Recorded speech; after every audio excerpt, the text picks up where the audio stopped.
بسم اللہ الرحمن الرحیم۔ السلام علیکم ورحمۃ اللہ وبرکاتہ۔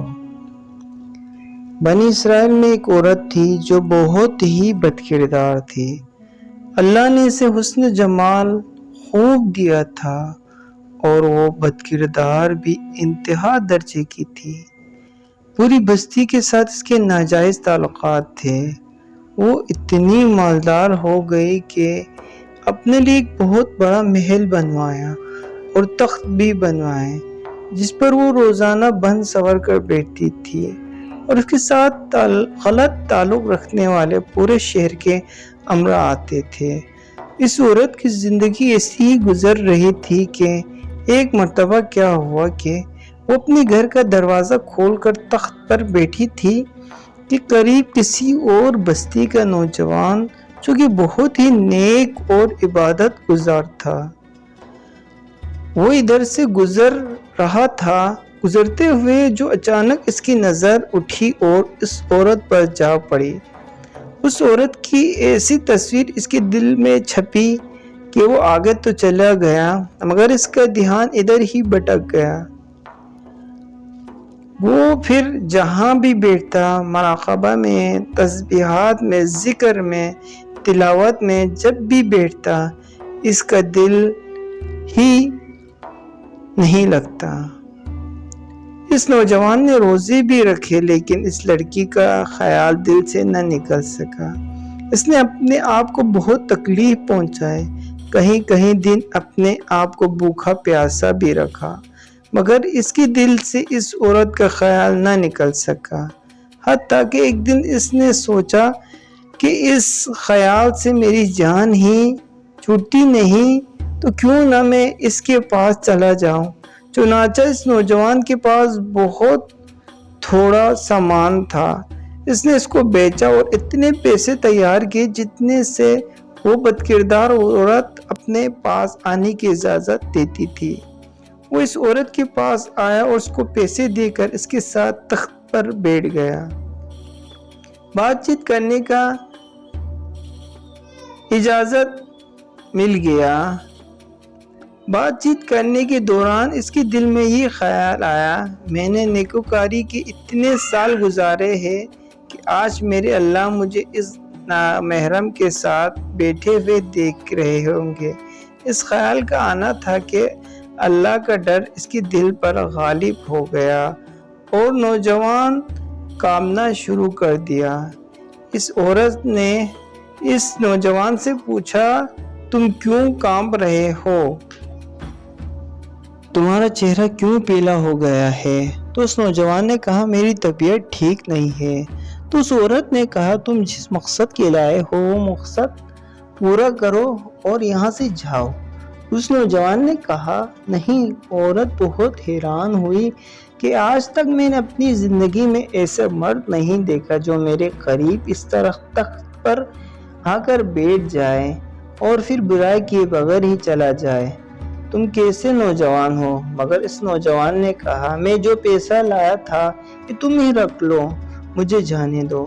اس عورت نے کہا، تم کون ہو اور کیا ہو؟ اس نوجوان نے بتایا، میں فلاں ہوں، فلاں بستی کا رہنے والا ہوں۔ میرے دل میں یہ خیال آ رہا ہے، میں نے اتنی عمر مصلی پر بیٹھ کر زندگی گزاری، آج میرے اللہ مجھے تیرے ساتھ بیٹھتے ہوئے دیکھ رہے ہیں۔ بس اس کے بعد اس نوجوان کی آنکھوں میں آنسو آ گئے اور وہاں سے چل پڑا۔ اس نوجوان کے جانے کے بعد جو تھوڑی دیر کی صحبت ساتھ بیٹھنے کی اس عورت کو ملی، اس کی برکت سے اس عورت کو دل میں خیال آیا کہ وہ کنوارا نوجوان اتنا اللہ سے ڈرتا ہے جبکہ اس نے گناہ بھی نہیں کیا، اور میں تو سارا دن و ساری رات گناہ کرتی رہتی ہوں، میں تو خدا سے ڈرتی بھی نہیں ہوں۔ اس کے دل میں شرمندگی پیدا ہوئی اور کہا، کروں تو میں کیا کروں؟ دل میں خیال آیا، اچھا جاتی ہوں حضرت موسیٰ علیہ السلام سے پوچھتی ہوں کہ میرے لیے بھی کوئی توبہ کی گنجائش ہے۔ اور وہ اپنے گھر سے نکل کھڑی ہوئی۔ اس کو بستی کے ایک ایک بندہ پہچانتا تھا۔ اتنی نامی گرامی چیز تھی۔ وہ چلی گئی اور جا کر حضرت موسیٰ علیہ السلام کو دیکھا تو اس وقت بنی اسرائیل کے لوگوں کو نصیحت فرما رہے تھے۔ اس نے کسی آدمی کے ذریعے پیغام بھیجا کہ حضرت موسیٰ علیہ السلام سے جا کر کہو کہ میں ان سے ملنے چاہتی ہوں۔ اس خدا کے بندے نے سیدھا جا کر سب کے سامنے کہہ دیا کہ حضرت فلاں عورت ملنے آئی ہے۔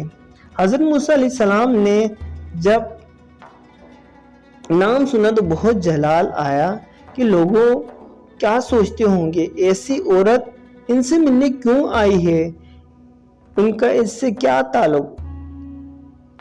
حضرت موسیٰ علیہ السلام نے غصے میں کہہ دیا چلی جاؤ یہاں سے، میں نہیں ان سے مل سکتا۔ اس بیوقوف نے آ کر کہا میں نے بات کہی، وہ تو بہت خفا ہو گئے اور تم سے نہیں ملنا چاہتے۔ وہ عورت ڈر گئی۔ اس نے کہا میرے بدکاریاں ایسی ہے، اللہ تعالیٰ تو مجھ سے پہلے ہی ناراض ہے، تو اللہ کے نبی بھی مجھ سے بات کرنا نہیں چاہتے۔ میرے لیے تو اب دنیا میں کوئی ٹھکانہ نہیں۔ بڑے اداس اور بوجھل قدموں کے ساتھ دوبارہ چل پڑی اور واپس آ گئے، اور اسے سمجھ نہیں آ رہی تھی کہ وہ کرے تو کیا کرے۔ اب وہ حیران تھی کہ اللہ کے نبی بھی مجھ سے ناراض ہے۔ اتنے میں وہ دوبارہ اپنے گھر کی طرف لوٹ گئی اور گھر کی کنڈی لگائے۔ اس نے اپنے کسی بڑے سے سنا تھا کہ جب بندہ اپنے رب کو منانا چاہے تو اس کو چاہیے کہ وہ اس کے سامنے سجدہ کرے۔ چنانچہ اس کو کوئی اور طریقہ سمجھ نہیں آ رہا تھا۔ گھر کی کنڈی لگا کر ایک جگہ اس نے مصلی بچھا دیا اور اللہ کے سامنے سجدہ کیا۔ اسے پوری دنیا میں کوئی اور نجات کا راستہ نظر نہیں آ رہا تھا۔ اللہ کی شان دیکھے، اس نے ساری رات عبادت میں گزاری۔ اگلے دن اس کے دل میں خیال آیا کہ میں عورت ذات ہوں، اکیلی اس مکان میں نہیں رہ سکتی۔ ایک میری خادمہ ہے، تو میں اگر نیت بھی کروں جتنے لوگوں سے نے میرے ساتھ بدکاریاں کی ہیں مجھے یہاں نہیں رہنے دیں گے، تو بہتر ہے میں اس جگہ کو چھوڑ کر چلے جاؤں گی۔ اس عورت نے فیصلہ کر لیا کہ میں یہاں سے چلی جاتی ہوں۔ اس نے اپنے آپ کو ایک سادہ کپڑے میں لپٹا تاکہ کوئی کپڑوں اور حسن جمال کو نہ دیکھ سکے یہ کون جا رہی ہے۔ پھر اس نے سوچا عورت ذات ہوں، کہاں جاؤں گے۔ دل میں خیال آیا کہ وہ جو نوجوان آیا تھا اس کے دل میں اللہ کا خوف اتنا تھا کہ اللہ کے ڈر سے کانپ رہا تھا۔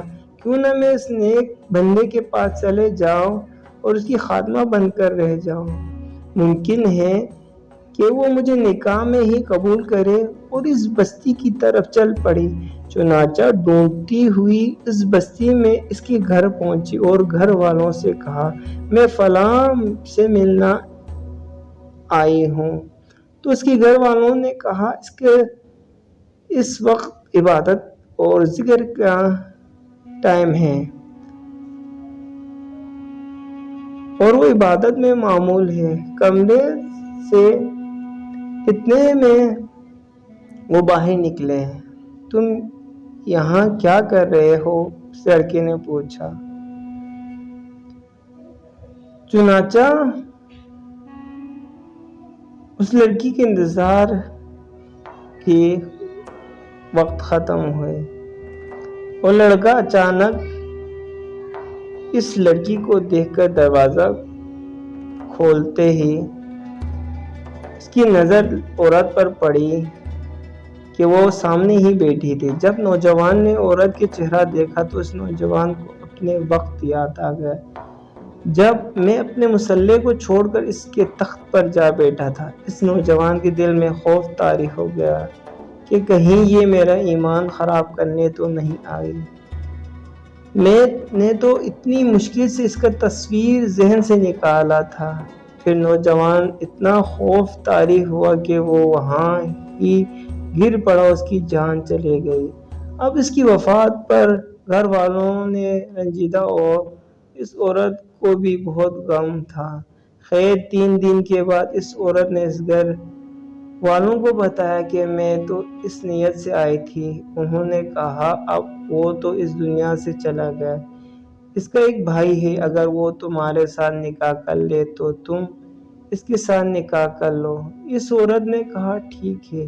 جب اس کے بھائی سے پتہ کیا تو اس نے کہا ٹھیک ہے، اگر پہلے یہ ایسی عورت رہی ہے اور اب توبہ کی نیت کر چکی ہے تو میں اس کو اپنی نکاح میں قبول کر لوں گی۔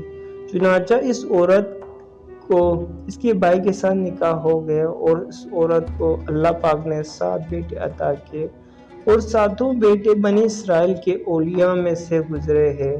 ایسے بدکار عورت بھی توبہ کرتی ہے تو اللہ پاک اسے 7 ولیاں کی ماں بنا دیتی ہے، اور رب کتنا غفور ہے۔ السلام علیکم۔